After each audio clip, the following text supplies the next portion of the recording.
Project నిర్మాణ పనులపై మంత్రి నిమ్మల సమీక్ష. పుష్కర నాటికి సిద్ధం చేయాలి.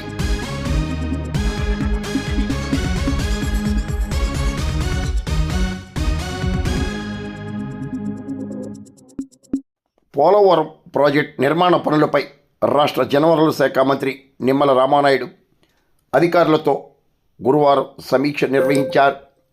పుష్కరాలకు ముందుగానే పోలవరం ప్రాజెక్ట్ నిర్మాణ పనులను పూర్తి చేయాలని మంత్రి రామానాయుడు ఆదేశించారు. ముఖ్యమంత్రి చంద్రబాబు నాయుడు ఆదేశాల మేరకు పవిత్ర గోదావరి పుష్కరాల నాటికి పోలవరం ప్రాజెక్టును పూర్తి చేసి జాతికి అంకితం చేసే విధంగా అధికారులు, ఇంజనీర్లు చిత్తశుద్ధితో పనిచేయాలని మంత్రి రామానాయుడు కోరారు. ప్రధాన డ్యాం రాక్ ఫిల్లింగ్ పనులు, డయాఫ్రమ్ వాల్ నిర్మాణ పనులు, కుడి కాలువ అనుసంధాన పనులను మంత్రి రామానాయుడు స్వయంగా పరిశీలించారు. 2027 డిసెంబర్ కంటే ముందుగానే పుష్కరాల నాటికి ఈ ప్రాజెక్టును పూర్తి చేయడం ద్వారా ఒక చరిత్ర సృష్టించవచ్చునని రామానాయుడు అధికారులకు వివరించారు.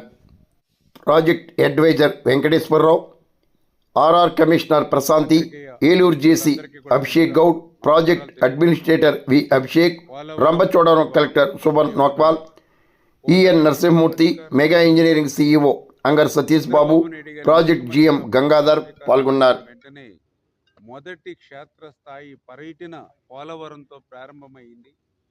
ఇప్పటికే 7 సార్లు సెక్రటరియట్లో ఆయన స్వయంగా రివ్యూ చేయడం కానీ, పోలవరం ప్రత్యక్షంగా 3 సార్లు విచ్చేసి ఒక దశ దిశ నిర్దేశం చేసి పోలవరం ఒక కలగా మిగిలిపోతుందని అనుకున్నటువంటి దశలో దాన్ని నిర్మాణాన్ని భుజాన్ని ఎత్తుకుని 2027 డిసెంబర్ కల్లా పూర్తి చేయాలనేటువంటి లక్ష్యం చంద్రబాబు నాయుడు గారు పెట్టిన అనుగుణంగా ఈరోజు పనులు శరవేగంగా జరుగుతున్న విషయాన్ని ప్రత్యక్షంగా మీరు కూడా చూస్తూ ఉన్నారు.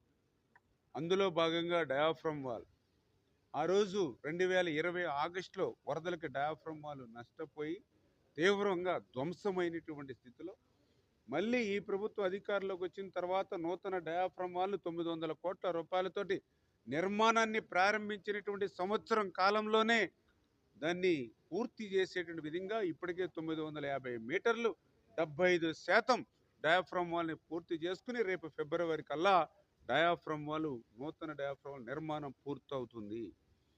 అదేవిధంగా ఈసీఆర్ఎఫ్ డ్యామ్ ఇది ఒక కీలకమైనటువంటి ఘట్టం పోలవరం ప్రాజెక్టులో. అటువంటి ఈసీఆర్ఎఫ్ నిర్మాణం కూడా డయాఫ్రమ్ వాల్ నిర్మాణం పూర్తయ్యేంత వరకు వేచి చూడకుండా సమయం కలిసి రావాలని ప్యారలల్గా ఈసీఆర్ఎఫ్ డ్యామ్ గ్యాప్ 1ని మీరు ఇప్పుడు ప్రత్యక్షంగా పరిశీలించారు. గ్యాప్ 1లో డయాఫ్రమ్ వాల్కి అటు ఇటు 20 మీటర్స్ 20 మీటర్స్ క్లే పోర్షను, అటు 100 ఇటు 100 మీటర్స్ రాక్ 700 to 72 వరకు ఏదైతే రాక్ డిజైన్ ఏదైతే ఉందో మరి ఆ వర్క్స్ అన్నీ కూడా పూర్తి చేసుకుని రేపు ఫిబ్రవరి ఏప్రిల్ కల్లా ఈసీఆర్ఎఫ్ మెయిన్ డ్యామ్ గ్యాప్ 1 పనులు కూడా పూర్తవుతున్నటువంటి పరిస్థితి. గ్యాప్ 2కు సంబంధించి మొన్న నవంబర్లోనే మెయిన్ డ్యామ్ పనులు ప్రారంభించాం. దానికి సంబంధించిన మెటీరియల్ అన్నింటినీ కూడా అప్పటికప్పుడు మళ్ళీ కాకుండా దాన్ని కూడా అంతా కూడా మెటీరియల్ అంతని కూడా షిఫ్ట్ చేసుకుని రెడీగా పెట్టుకుని ఈ రకంగా మల్టిపుల్గా అంటే ఒక పని అయిన తర్వాత ఇంకొక పని కాకుండా ఒకదానికొకటి ప్యారలల్గా పనులు చేసుకుంటూ వెళ్తున్నాం. కాబట్టే ఆ రోజు చంద్రబాబు నాయుడు గారు 14-19లో 72% పోలవరం పనులు చేస్తే 19-24 వైఎస్ఆర్సీపీలో కేవలం 2% మాత్రమే జరిగితే 5 సంవత్సరాల్లో వాళ్ళు 2% చేస్తే ఈరోజు 17 నెలల కాలంలోని ఈరోజు మేము 12% చేసి 88% ఈరోజు పోలవరం పనులు పూర్తవుతున్నాయని అంటే ఇది చంద్రబాబు నాయుడు గారి యొక్క దక్షత, కేంద్ర ప్రభుత్వం ఇస్తున్నటువంటి సహకారం అనే విషయాన్ని సందర్భంగా తెలియజేసుకుంటూ, అందుకు కారణం కూడా మీరు చూశారు మొన్న వర్షాకాలంలో సైతం వరదల సమయంలో సైతం పనులు నిలిచిపోకుండా అప్పర్ కాపర్ డ్యామ్ లీకేజ్ రోజుకు 400-500 క్యూసెక్కుల నీరు లీకేజీని అరికెట్టేటువంటి విధంగా బట్రస్ డ్యామ్ను 100% ఒక సీజన్లో పూర్తి చేయడమే కాదు లిఫ్ట్ తోటి కూడా ఉపయోగించుకొని ఆ రకంగా పనుల్ని నిలవకుండా చేశాం. కాబట్టి ఈరోజు ఈ రకమైనటువంటి రిజల్ట్ వస్తుంది. పోలవరం ప్రాజెక్టు నిర్మాణంతో పాటుగా ఆ రైట్ కనెక్టివిటీస్, లెఫ్ట్ కనెక్టివిటీస్. ఎందుకంటే ప్రాజెక్టు నిర్మాణం పూర్తయిన తర్వాత ఆ గోదావరి వరద జనాలు అటు రైట్ మెయిన్ కెనాల్, ఇటు లెఫ్ట్ మెయిన్ కెనాల్కి వెళ్ళాలంటే ఆ రైట్ కనెక్టివిటీస్ 82% ఇప్పుడు మీరు కూడా చూస్తూ ఉన్నారు. అత్యంత క్లిష్టమైనటువంటి, ఇప్పుడు మిమ్మల్ని కూడా ఈ టన్నెల్స్లోకి వెళ్ళేటప్పుడు అందరినీ కూడా బయట ఉండమని చెప్పి కేవలం లిమిటెడ్గానే మేము టన్నెల్స్లోకి వెళ్ళాం. ఎందుకంటే క్లిష్టమైనటువంటి టన్నెల్స్ మీరు కూడా మనం చూసారు. తెలంగాణలో ఈ టన్నెల్స్లో వర్క్ చేస్తున్నప్పుడు ఏ రకంగా అక్కడ ఇబ్బందులు ఏర్పడ్డాయో. ఇప్పుడు ఇక్కడ కూడా మొన్న లాస్ట్ సీజన్లో మరి ఇక్కడ టన్నెల్లో కూడా కొన్ని ఇబ్బంది వచ్చినా దాన్ని కూడా అధిగమించి స్ట్రెంగ్తన్ చేసుకుని ఈ క్లిష్టమైనటువంటి లైనింగ్ వర్క్ని పూర్తి చేసుకొని ఈ రైట్ కనెక్టివిటీస్ ఇప్పటికీ 82% పూర్తి చేసాం. ఈ రైట్ కనెక్టివిటీస్.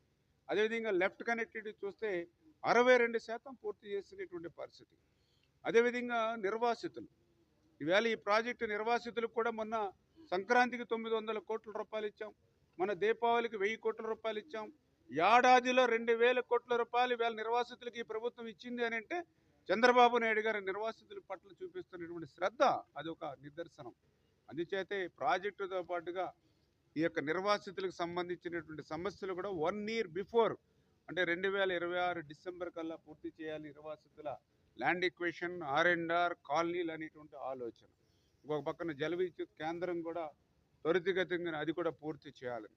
ఇంకొక పక్కన లెఫ్ట్ మెయిన్ కెనాల్ ఆ పనులు కూడా ఈ ప్రభుత్వం అధికారులు వచ్చిన మొదటి సంవత్సరంలోనే 1200 కోట్ల రూపాయలు పెట్టి ఆ లెఫ్ట్ మెయిన్ కెనాల్ పనులు కూడా పూర్తి చేసుకుని రేపు 2026 సీజన్లో అనకాపల్లి వరకు కూడా ఈ గోదావరి వరద జలాలను తీసుకెళ్లాలని ఇట్లా ఒక బృహత్తరమైనటువంటి ప్రయత్నం.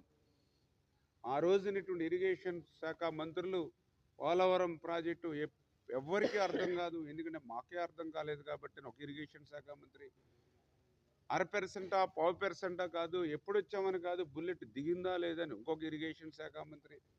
సాక్షాత్తు ఆ రోజునటువంటి ముఖ్యమంత్రి అసెంబ్లీలో సైతం 2021 జూన్, 2021 డిసెంబర్, 2022 జూన్ అని ముచ్చటగా 3 సమయాలు చెప్పి ఆఖరిని పోలవరం ఎప్పుడు పూర్తవుతుందో చెప్పలేమని సాక్షాత్తు ఆ రోజు జగన్మోహన్ రెడ్డి ముఖ్యమంత్రి స్థాయిలో చెప్పినటువంటి పరిస్థితులు చూసి ప్రజల్లో కూడా ఏంటి 2027కి పూర్తి చేస్తామని చెప్తూ ఉన్నారు, ఇది సాధ్యమవుతుందా అని ప్రజలకు కూడా ఎంతో కొంత అనుమానం ఈ రోజుకి కూడా ఉంది అని అంటే గత 5 సంవత్సరాల వైసీపీ పాలన యొక్క నిర్వాకం, విధ్వంసం, ధ్వంసం ఈరోజు కారణం. వాటన్నిటినీ అధిగమించి ఈరోజు చంద్రబాబు నాయుడు గారి లక్ష్యంకి అనుగుణంగా ఈ యొక్క ప్రాజెక్టు పనుల్ని పురోగతిని సాధిస్తున్నామని చెప్పి మీ ద్వారా అందరికీ కూడా తెలియజేసుకుంటాం.